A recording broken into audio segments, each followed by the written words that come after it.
9 month में कब खुलता है आपके बच्चेदानी का मुंह और बच्चेदानी का मुंह खुलने का क्या क्या सिम्टम्स होता है। हेलो फैमिली, आपका हमारे चैनल में बहुत बहुत स्वागत है। फ्रेंड्स, जो डिलीवरी होती है, डिलीवरी में बच्चेदानी का मुंह खुलना सबसे ज़्यादा ज़रूरी होता है। बच्चेदानी का मुंह जब खुलता है तभी बच्चा बाहर आता है। कई महिलाओं को पता ही नहीं चलता है कि उनकी बच्चेदानी का मुंह खुलने वाला भी है, क्योंकि उनको पहली बार प्रेगनेंसी कंसीव की है, उनको कुछ भी नॉलेज नहीं नहीं मिल पाता है, कोई उनको बताने वाला नहीं होता है। लेकिन जब बच्चेदानी का मुंह खुलता है तो वहाँ पे आपको कुछ सिम्टम्स भी दिखाई देते हैं, जो कि आज के वीडियो में मैं आपको बताने वाली हूँ कि जब आपके बच्चेदानी का मुंह खुलता है तो आपको कौन कौन से सिम्टम्स दिखाई देते हैं। ऐसे मैं आज के वीडियो में 5 सिम्टम्स आपको बताने वाली हूँ, जिसको देखकर आप घर बैठे ये अंदाज़ा लगा लोगे कि अब मुझे हॉस्पिटल जाना है और मेरे बच्चेदानी का मुंह अब खुलने लगा है और मेरा बच्चा अब बाहर आ जाएगा, इस दुनिया में आ जाएगा। तो कौन कौन से सिम्टम्स है, चलिए इस वीडियो में हम जानते हैं। सबसे पहला फ्रेंड्स, जब आपके बच्चेदानी का मुंह खुलने लगेगा तब आपके पेल्विस में बहुत ज़्यादा प्रेशर आने लगेगा, क्योंकि जब बच्चेदानी का मुंह खुलता है तो उस समय आपके बच्चे का सर नीचे होता है और हाथ और पैर ऊपर होता है, क्योंकि जब तक बच्चा हेड डाउन पोजीशन नहीं करेगा तब तक आपको नॉर्मल डिलीवरी पॉसिबल नहीं होगी।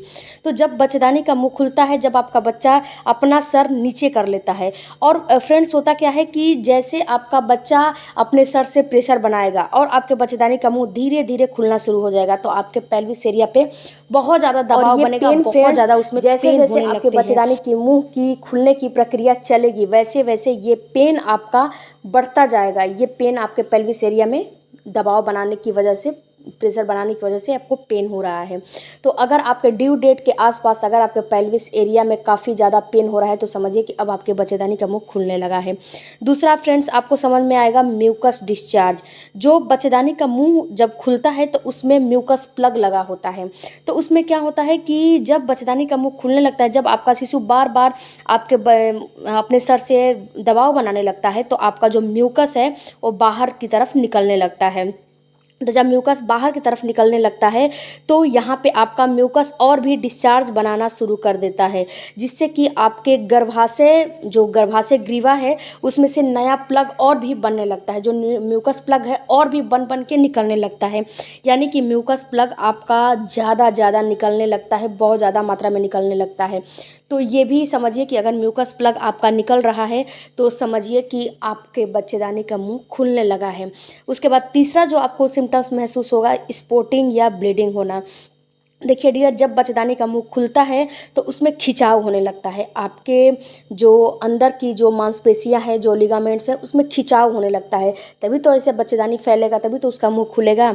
तो उसकी वजह से आपको कुछ डिस्चार्ज आते हैं, कुछ स्पॉटिंग आती है, कुछ ब्लीडिंग आती है।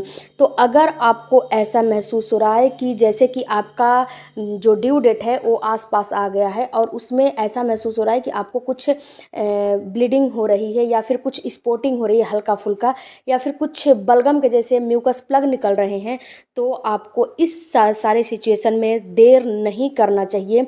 आपको तुरंत के तुरंत अपने डॉक्टर से संपर्क करना चाहिए कि ऐसा मेरे साथ हो रहा है। क्योंकि फ्रेंड्स, एक बात आप समझिए कि ये 9 मंथ में जो सिम्टम्स मैं बता रही हूँ कभी भी हो रहा है, तो कभी भी इन सारे सिम्टम्स को देख के अपने घर पे रह के इंतज़ार नहीं करने हैं कि ये ठीक हो जाएगा, ठीक हो जाएगा, ठीक हो जाएगा। क्योंकि फ्रेंड्स, जब ये सिम्टम्स दिखाई देते हैं तो समझिए कि आपको प्रीटर्म डिलीवरी होने वाली है, यानी कि प्री मैच्योर डिलीवरी आपकी होने वाली है। अगर आपका जो डॉक्टर ड्यू डेट दिया है उसके आसपास महसूस हो रही है तो समझिए कि आपको नॉर्मल डिलीवरी होने वाली है, इसीलिए ये सारा सिम्टम्स दिखाई दे रहा है। तो अगर स्पॉटिंग ब्लीडिंग भी हो रही है तो ये भी आपके बच्चेदानी का मुंह खुलने का संकेत ही होता है।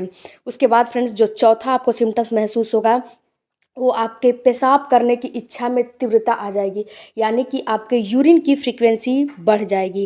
क्योंकि देखिए फ्रेंड्स, जब बच्चा अपना सिर नीचे कर लेता है तो अपने सिर से आपके पेल्विस एरिया पे दबाव बनाने लगता है। तो इसमें अक्सर क्या होता है कि जो आंत और मूत्राशय होता है ना, उस पर दबाव बनता है। तो जब उस पर दबाव बनता है तो महिलाओं को बार बार यूरिन की फ्रीक्वेंसी बढ़ जाती है, क्योंकि वहाँ पे क्या होता है कि जो आपका यूट्रस है वहीं उसी के बगल में यूरिनल ब्लेंडर होता है, तो जब उस पे दबाव बनेगा तो उसमें वो थोड़ा सा भी उसमें फिलअप होगा, सिग्नल देने लगेगा आपके माइंड को कि अब ये मुझे यूरिन पास करना है, आप जाइए यूरिन पास करके आइए। तो फ्रेंड्स यहाँ पे अगर आपको जितनी भी देर यूरिन मतलब जितना भी यूरिन लग रहा है, आपको उसे ब्लेंडर को बार बार खाली करते रहना है। ऐसा नहीं करना है कि असकत के मारे कितनी महिलाएं थोड़ा सा आलसी हो जाती हैं, उसकी वजह से यूरिन पास करने नहीं जाती हैं। तो ये गलती आपको नहीं करनी है। आपको जितना भी यूरिन पास करने का मन कर रहा है, आपको यूरिन पास करने जाना ही पड़ेगा। उसके बाद फ्रेंड्स, ये जो यूरिन की फ्रीक्वेंसी होती है, ये आपको प्रेगनेंसी की तीसरी तिमाही में भी आपको समझ में आने लगेगी, क्योंकि इस समय क्या होता है कि ये आखिरी महीना होता है और आखिरी के महीने में आपके बच्चे का साइज़ काफ़ी बड़ा होने लगता है, जिससे कि आपके मूत्राशय पे दबाव पड़ने लगता है। इस वजह से भी आपको यूरिन की फ्रीक्वेंसी बढ़ जाती है। तो ये दोनों कंडीशन होते हैं। तो ये यूरिन की जब फ्रीक्वेंसी बढ़ी है, तो इस कंडीशन में आप डॉक्टर के पास मत जाइए। ये आपको प्रेगनेंसी के तीसरी तिमाही में भी समझ में आने लगेगा और आपका जब बच्चेदानी का मुंह खुलने वाला रहेगा, उस समय भी आपको समझ में आने लगेगा। उसके बाद फ्रेंड्स, पांचवा है कॉन्ट्रैक्शन आना। देखिए फ्रेंड्स, जब लेबर की शुरुआत होती है, जब बच्चा अपना हेड डाउन पोजीशन में आ जाता है, तो आपके यूट्रस में कॉन्ट्रैक्शन होने लगता है, आपको बहुत ज़्यादा पेन होने लगता है। देखिए फ्रेंड्स कि जो आपका बच्चा जब यूट्रस पे दबाव बनाएगा, तो ये पेन आपको कमर से होके पेट की तरफ आएगा, और जो आपको पेट की तरफ आएगा तो आपको ये कॉन्ट्रैक्शन कभी फॉल्स भी हो सकता है, कभी रियल भी हो सकता है।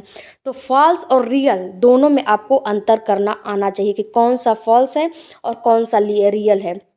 क्योंकि फ्रेंड्स, अगर आप फॉल्स और रियल में नहीं अंतर करोगे, तो आप जो है पूरे महीने भर डॉक्टर का चक्कर लगाते ही रहोगे। फॉल्स लेबर पेन वो होते हैं कि जैसे कि आपको कॉन्ट्रैक्शन आ रहे हैं, दर्द हो रहे हैं, तो उसमें क्या होगा कि जब अपना पोजीशन आप चेंज करोगे तो ये ऑटोमेटिक ठीक भी हो जाएगा। और जो रियल होते हैं, रियल जो लेबर पेन होते हैं, उसमें कॉन्ट्रैक्शन जब आएंगे, जब दर्द उठेगा, तो इसकी फ्रिक्वेंसी बंद नहीं होगी, चाहे इसके लिए आप कुछ भी कर लोगे। ये बंद होने वाला नहीं है। इसकी फ्रिक्वेंसी आपको हर घंटे, हर 2 घंटे, हर 3 घंटे पे बढ़ती हुई महसूस होगी, ये कम होती हुई महसूस नहीं होगी। तो ये फॉल्स और रियल में इतना ही अंतर होता है। तो फ्रेंड्स, इस बात को आपको समझना होगा कि कौन सा फॉल्स लेबर पेन है, कौन सा रियल लेबर पेन है। तो रियल लेबर पेन अगर आपको आ रहे हैं, जैसे कि हर 60 सेकेंड में आपको पेन आ रहे हैं, 20 सेकेंड, 30 सेकेंड, 10 सेकेंड, 5 सेकेंड ऐसे रुक रहे हैं, तो समझिए कि आपका यूट्रस में कॉन्ट्रैक्शन पैदा हो रहा है और आपको नॉर्मल डिलीवरी होने वाली है। तो अपने डॉक्टर से तुरंत के तुरंत आपको इस कंडीशन में संपर्क करना चाहिए। और फ्रेंड्स, आपको पानी की थैली भी फट जाती है, यानी कि वाटर ब्रेक होना।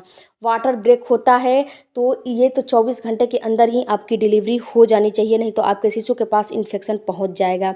इसके बाद फ्रेंड्स, अब बात करते हैं कि ये जो बच्चेदानी का मुंह है कितने हफ्ते में खुलना शुरू होता है, 9 मंथ में। तो देखिए डियर, 9 मंथ के आपके, जैसे कि आपका ये 34-35 हफ्ते में खुलेगा, तो समझिए कि आपको प्रीटर्म डिलीवरी होने वाली है। ये 37 वीक के बाद खुलता है तो अच्छा माना जाता है। 9 मंथ के 1 वीक 2 वीक चला जाता है तो उसमें खुलता है, तो समझिए कि आपका जो डिलीवरी अच्छे समय पे होने वाली है। इसके बाद फ्रेंड्स, जब आपको कॉन्ट्रैक्शन आने लगेंगे तो आपको मतली भी आने लगती है, उल्टियाँ भी कभी कभी कितनी महिलाओं को होने लगती है।